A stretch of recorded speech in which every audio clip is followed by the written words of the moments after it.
4 दिसंबर 1971 की रात अरब सागर की लहरें सामान्य दिख रही थीं, लेकिन उनके नीचे इतिहास करवट लेने वाला था।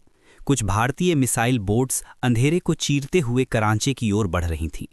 सवाल सिर्फ हमला करने का नहीं था। सवाल था, क्या हमने सब कुछ जान लिया था या कुछ ऐसा था जिसे अनदेखा कर दिया गया। 1971 का युद्ध शुरू हो चुका था। पूर्वी पाकिस्तान में हालात बिगड़ चुके थे और पश्चिमी मोर्चे पर भी टकराव तय था। पाकिस्तान की नौसेना का दिल था कराची हार्बर।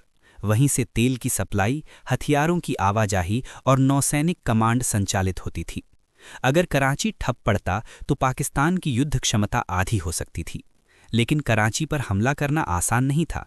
वो भारी सुरक्षा से घिरा था, रडार, तटीय तोपें और अमरीकी मूल के जहाज।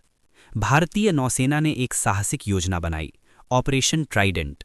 छोटी लेकिन तेज ओसा क्लास मिसाइल बोट्स, जिनमें सोवियत स्टाइक्स मिसाइलें लगी थीं, रात के अंधेरे में दुश्मन के करीब जाकर वार करेंगी। ये रणनीति जोखिम भरी थी, क्योंकि ये बोट्स लंबी दूरी तय करने में सक्षम नहीं थीं और खुले समुद्र में उनकी सुरक्षा सीमित थी। इसी दौरान खुफिया एजेंसी रॉ को एक संकेत मिला। कराची के आसपास पाकिस्तानी पनडुब्बी की गतिविधि की सूचना थी। कुछ इंटरसेप्ट्स ये भी बता रहे थे कि पाकिस्तान को भारतीय नौसेना की हरकतों की भनक लग चुकी हो सकती है। अगर ये सच था तो अरब सागर में भारतीय जहाज घात में फंस सकते थे। एक गलत आकलन और पूरा स्क्वाड्रन समुद्र की गहराइयों में समा सकता था।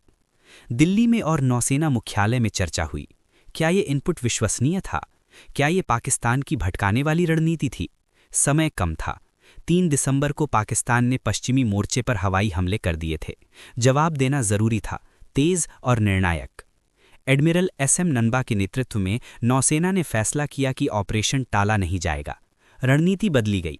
मिसाइल बोट्स को बड़े जहाज़ों की आड़ में आगे बढ़ाया गया, रेडियो साइलेंस रखा गया और रास्ता सावधानी से चुना गया। लेकिन वो खुफिया चेतावनी अब भी हवा में तैर रही थी। क्या वाकई कराची के पास दुश्मन घात लगाए बैठा था? 4 दिसंबर की रात भारतीय जहाज कराची तट के करीब पहुंचे। रडार पर हलचल दिखी, पहचान की गई। पाकिस्तानी विध्वंसक पीएमएस खैबर। आदेश मिला, फायर। स्ट्राइक्स मिसाइल ने अंधेरे को चीरते हुए लक्ष्य साधा। कुछ ही मिनटों में खैबर जल रहा था। फिर पीएनएस मुहाफिज भी निशाना बना। कराची के तेल टैंकों में आग भड़क उठी। आसमान लाल हो गया। लेकिन हर वार के साथ खतरा बढ़ रहा था। क्या पाकिस्तानी पनडुब्बी अब हमला करेगी? क्या एयरफोर्स जवाबी हमला करेगी? भारतीय मिसाइल बोट्स के पास सीमित ईंधन था। उन्हें जल्दी लौटना था।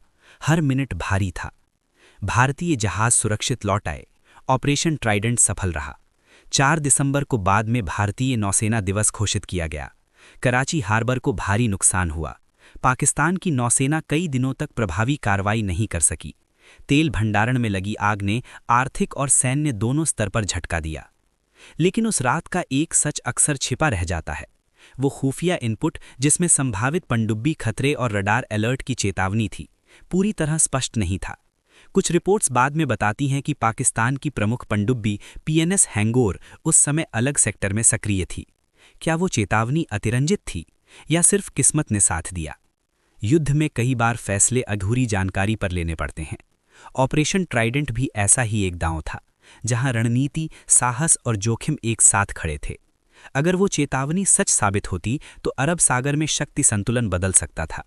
तेल सप्लाई रुक सकती थी। अंतर्राष्ट्रीय दबाव बढ़ सकता था। शायद युद्ध की दिशा भी अलग होती। लेकिन इतिहास वही लिखता है जो घटित होता है। 1971 में भारतीय नौसेना ने दिखाया कि छोटे संसाधन भी बड़े परिणाम ला सकते हैं, अगर निर्णय लेने की क्षमता और साहस हो। कराची की उस रात ने सिर्फ जहाज नहीं जलाए, उसने ये संदेश दिया कि समुद्र की खामोशी के पीछे भी एक राष्ट्र की इच्छा शक्ति गूंज सकती है। और शायद यही उस कहानी का सबसे बड़ा सबक है। कभी-कभी युद्ध में सबसे खतरनाक हथियार मिसाइल नहीं, बल्कि वो फैसला होता है जो अनिश्चितता के बावजूद लिया